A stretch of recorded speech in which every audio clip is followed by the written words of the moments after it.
Good morning friends. আজকে একটা video দেখাবো। এই ভিডিওতে যাকে দেখবেন তার নাম হচ্ছে ব্যারিস্টার বোকাচোদা সুমনের বাচ্চা বাঞ্চদ চুদমারানি ফুয়াদ। কি কি বললাম বলুন তো? ব্যারিস্টার বোকাচোদা বাঞ্চদ সুমনের বাচ্চা চুদমারানি ফুয়াদ, এগুলো হচ্ছে ওর উপাধি। এ কি বলছে শুনুন। সূর্য সেন, প্রীতিলতা ওয়াদ্দেদার আর ক্ষুদিরামকে আমাদের নায়ক বানানো হচ্ছে, কিন্তু আমার পাঠ্যপুস্তক থেকে, আমার জেলা থেকে, আমার স্মৃতি থেকে, ফেনীবাসীর মেমোরি থেকে শমশের গাজীর মতো ব্রিটিশ বিরোধী আন্দোলনের পুরোধা ব্যক্তিদেরকে হারিয়ে দেওয়া হয়েছে। সূর্য সেন, প্রীতিলতা ওয়াদ্দেদার আর ক্ষুদিরামকে আমাদের নায়ক বানানো হচ্ছে, কিন্তু আমার পাঠ্যপুস্তক থেকে, আমার জেলা থেকে, আমার স্মৃতি থেকে, ফেনীবাসীর মেমোরি থেকে শমশের গাজীর মতো ব্রিটিশ বিরোধী আন্দোলনের পুরোধা ব্যক্তিদেরকে হারিয়ে দেওয়া হয়েছে। সূর্য এর মতে শামশের গাজী ওয়াজ আ বিগার রেভলিউশনিস্ট দেন মাস্টারদা সূর্য সেন। আপনি জানেন শামশের গাজী কি করেছিল? যেমন আমাদের দেশে যেটা হয়ে থাকে, অবভিয়াসলি মুসলমান ওয়ারিয়ারদেরকে গ্লোরিফাই করা হয়ে থাকে বেশি, আর যারা হিন্দু ওয়ারিয়ার্স তাদেরকে ডিগ্লোরিফাই করা হয়। It's not a big deal. But যখন আপনি অ্যানালাইজ করবেন তখন বুঝতে পারবেন যে শামশের গাজী কি করেছিল। শামশের গাজী ওয়াজ এ ম্যান। গাজী, প্রথম কথা আপনার জানা উচিত গাজী কাদের বলা হয়। গাজী, সবাই গাজী হয় না। গাজী তারা হয় যারা কাফেরদেরকে মারে। দে ওয়ার দ্য গাজী। তো শামশের ওয়াজ এ পার্সন, গাজীটা ওর উপাধি। আহ, ও 1712 সালে ত্রিপুরার রাজার বিরুদ্ধে একটা আন্দোলন খাড়া করে ত্রিপুরার যে সাধারণ জনজাতিকে অত্যাচার করে, নিধন করে, হত্যা করে ত্রিপুরার রাজার উপর ত্রিপুরার উপর নিজের ক্ষমতা কায়েম করে for some period of Times, maybe some 5-10 years। But তারপরে ত্রিপুরার রাজা আবার পলিটিক্স করে এই শামশের গাজীকে রাস্তায় নামিয়ে একদম থেতলে দেয়। ডান, শামশের গাজীর গল্প শেষ। এই হচ্ছে শামশের গাজীর গল্প। এই যে আন্দোলনটা কিরকম বলতো? ঠিক সেরকম যেরকমটা শেখ হাসিনার সময় হয়েছিল। রাস্তায় রাস্তায় লাখে লাখে লোক দৌড়ে গেল, রাজভবনে ঢুকলো, টেনে হিচড়ে বের করলো, একে ওকে ওকে মেরে গেল। দেখুন, আমাদের হিন্দু গণহত্যার ইতিহাস এতটা বড়, এতটা ওয়াইড, যে একটা ভিডিওতে বলে তুলে ধরা সম্ভব না। আনুমানিক করা হয়, মেবি আনুমানিক করা হয়, যেটা ফরেনার্সরা অনুমানিক করে, মেবি 8 থেকে 12 কোটি হিন্দুদেরকে মেরে ফেলা হয়েছে ধর্মের নামে। 8 থেকে 12 কোটি হিন্দুদেরকে। এর বিষয়ে যদি আপনারা বেশি বেশি করে কমেন্ট করে, আমি ডেফিনেটলি বানাবো। কিন্তু মাস্টারদা সূর্য সেনকে কিভাবে ডিগ্লোরিফাইড করা হচ্ছে, এটা আপনাকে বুঝতে হবে। এটা কেন করা হচ্ছে, তার পেছনে একটা বিশাল কনস্পিরেসি আছে। 1971-এ না একটা পার্টি ছিল, সেই কনস্পিরেসি গুলোকে এই পশ্চিমবঙ্গের বাঙালি হিন্দুদেরকে বুঝতে হবে। কারণ এই পশ্চিমবঙ্গের বাঙালি হিন্দুরা ডাইরেক্ট ওয়ারফেয়ারের মধ্যে আছে। ওয়ারফেয়ারকে যেভাবে সিনেমাতে রোমান্টিসাইজ করা হয়, যে বিশাল বড় বড় আর্মি যাচ্ছে, এরকম করে যুদ্ধ হচ্ছে, ওই হচ্ছে, ওভাবে কিন্তু যুদ্ধ হয় না। যুদ্ধ অন্যভাবে হয়। যুদ্ধ প্রথমে তোমার দেশের লোককে, তোমার দেশের যে একটা নির্দিষ্ট মতধারা আছে তার বিরুদ্ধে খাড়া করে দেওয়া হয়।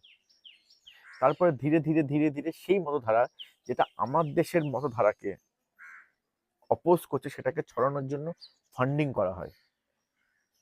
তখন সেই ধরনের লোকেরা যারা ব্রেন ওয়াশড হয়ে গেছে, তারা আমাদের দেশে ইকোনমিকে ডাউন সাইজ করতে থাকে। তারপর যখন আমাদের দেশে ইকোনমি ডাউন সাইজ হয়ে যায়, তখন উপর থেকে অ্যাটাক শুরু হয়। বুঝতে পারছেন তো? যখন আমার দেশের মতধারা যেটা ক্রিয়েট করে, যেটা বলে যে হ্যাঁ, আমাকে আমার দেশ রক্ষা করতে হবে, আমাকে আমার দেশে এক্সপ্যানশন করতে হবে, আমার সংস্কৃতির এক্সপ্যানশন করতে হবে, আমার ধর্মের এক্সপ্যানশন করতে হবে, ঠিক সেই সময়ই একজন উঠে এসে আপনাকে, যে আপনি ভাবছেন এরকম, আপনি ভাবছেন ভারত মহান, একজন উঠে এসে আপনাকে বললো যে না, আপনার ভারত মহান না, আপনি লজ্জিত হন, কারণ আপনি ভারতীয়। এইভাবে যুদ্ধ হয়। আর এই কাজটাই আজ এই ব্যারিস্টার ফুয়াদ, বোকাচোদা বাঞ্চল শুয়ারের বাচ্চা চুদমারানি ব্যারিস্টার ফুয়াদ করছে। কেন সূর্য সেন সব থেকে বড় বিপ্লবী, ভারতের অন্যতম সব থেকে বড় বিপ্লবী, তার কারণটা আমি আজ আপনাকে বলছি।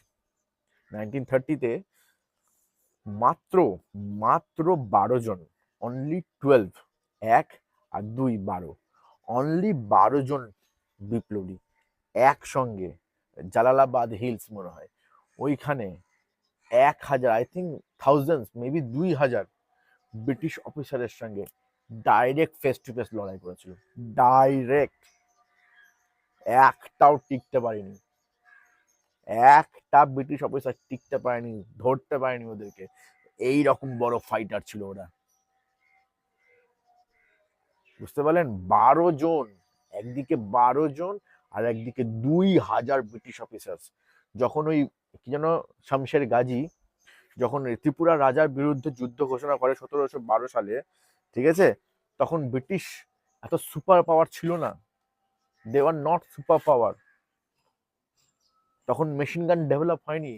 কিন্তু যখন মাস্টারদা সূর্য সেন যখন ব্রিটিশদের বিরুদ্ধে ঘোষণা করে, যে স্বাধীনতা ঘোষণা করে, চট্টগ্রামকে স্বাধীন করে, তখন ব্রিটিশার্সরা মেশিন গান নিয়ে এসছে সূর্য সেনকে মারার জন্য।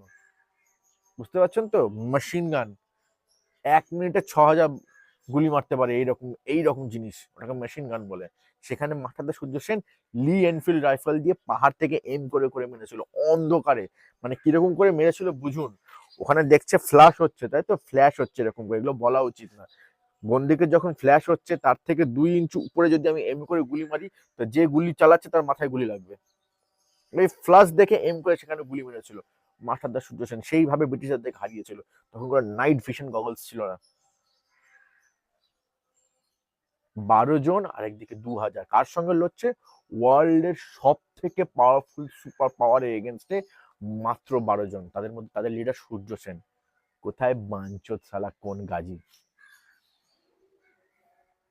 12 জন এগেনস্টে 2000। কেউ বলবে না, কেউ বলবে না এটা হচ্ছে বীর বাঙালির পরিচয়, বীর বাঙালি। এই বাঙালি লোকে দেখে না সুপার পাওয়ার ভয় পেত।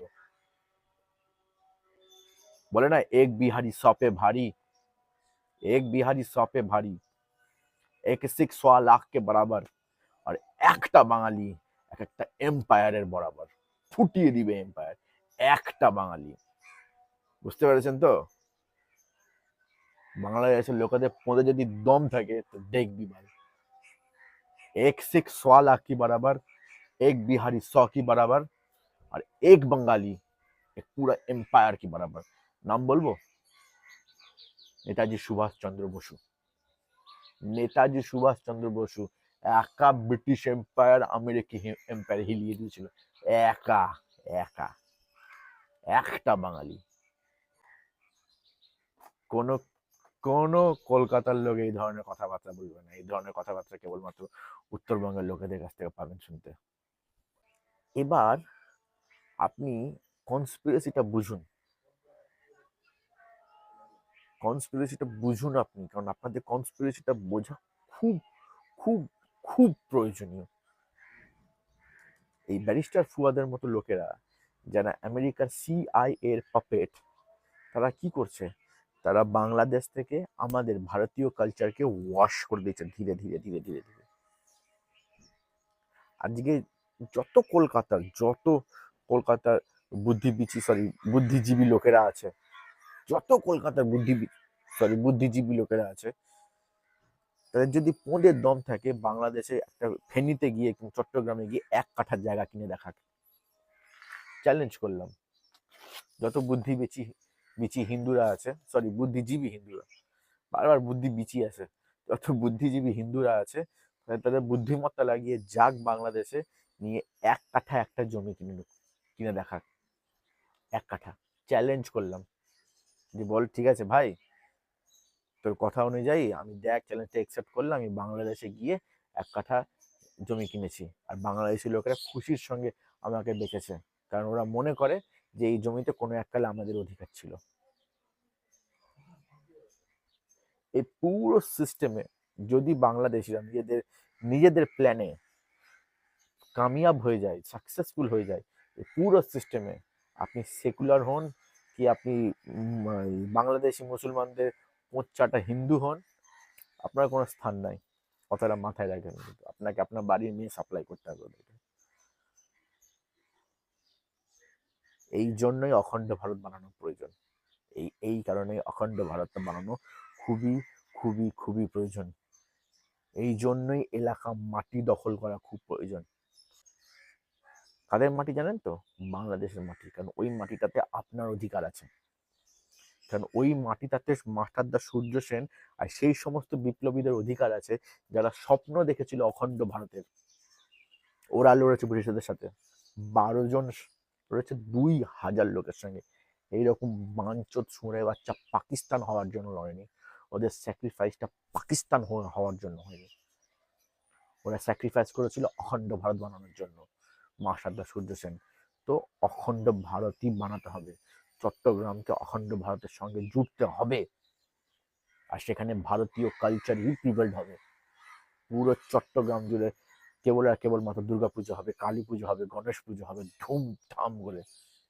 ঘরে ঘরে লক্ষ্মী পুজো হবে, ঘরে ঘরে সরস্বতী পুজো হবে। এতটুকুও যদি গায়ে রক্তে, এতটুকুও যদি রক্তে সনাতনী কালচার থাকে, যদি সনাতনী শুদ্ধ থাকে, তাহলে আপনি আমার সঙ্গে একমত হবেন। এই যুদ্ধে, আপনি যুদ্ধের মধ্যে আছেন, এই যুদ্ধে আমাদেরকে জয়ী হতে হবে। কারণ আমরা আমাদের বাচ্চাদেরকে অনেক বেশি বড় জায়গা দিয়ে যেতে চাই, অনেক বেশি বড় জায়গা। বুঝতে পেরেছেন? এতে করে আমাদের বাচ্চারা এইখান থেকে অনায়াসে হাসতে হাসতে Chattogram, Cumilla, Barisal, Rangpur, Rajshahi, Mymensingh, whatever the places is, যেখানে যেখানে বাংলা ভাষা আছে সেখানে সেখানে সনাতনী বাঙালিরা গর্বের সঙ্গে গিয়ে যেন ওই জেলাগুলো আইএএস আইপিএস অফিসার হতে পারে, গভর্নর হতে পারে, স্কুল টিচার হতে পারে, প্রফেসর হতে পারে। সেই জন্য লড়াইটা আমাদের করতে হবে। আপনাকে লড়তে হবে, আপনাকে মাঠে নামতে হবে না। আপনাকে খালি এটা বিশ্বাস করতে হবে যে বাংলাদেশে আপনার অধিকার আছে, সনাতনী হিন্দুদের অধিকার আছে বাংলাদেশে। খালি এইটুকু বিশ্বাস রাখুন যে বাংলাদেশে প্রতিটা জেলায়, প্রতিটা মাটির প্রতিটা কোণায় সনাতনী হিন্দুদের অধিকার। বাস, তাহলেই দেখবেন বাংলাদেশ ভারতের সঙ্গে জুড়ে যাচ্ছে। এদের সঙ্গে আমাদের কোনো দরকার নেই যুদ্ধ করার। ভাবছেন তো? They are not even worthy warrior. যে আমরা কাদের সঙ্গে লড়ি? আমরা সুপার পাওয়ার্সের সঙ্গে লড়ি, because we are super power.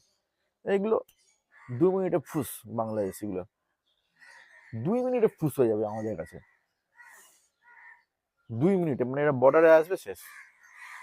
Then it is only ours and ours game to play, that's it. তো বারিস্তার ফুয়াদ যেসব বোকাচোদা বাঞ্চোদ সোমারে কথা চুদ মারানি ফুয়াদ, দেখবেন কোথায় পালিয়ে গেছে। ইংলিশে কোনো খোঁজ আছে? ইংলিশ পালিয়ে গেছে। হাসনাত আবদুল্লাহ কিন্তু আর বলে না ভারত বয়কটের কথা, এরকম বড় বড় করে চোখ আঙুল, ওই আঙুল কিন্তু পুঁতে ভরে গেছে। কারণ ও জানে আননোন গানমান আসবে আর ঠাঁই ঠাঁই ঠাঁই। জয় হিন্দ, বন্দে মাতারাম, হর হর মহাদেব, অখণ্ড ভারত হবে। আপনি সাথ দিন যে না দিন, আর অখণ্ড ভারত হবে মোস্ট ব্রুটাল ওয়ে পসিবল। অনেক সিআইএ এজেন্ট মারা যাবে বাংলাদেশে, অনেক।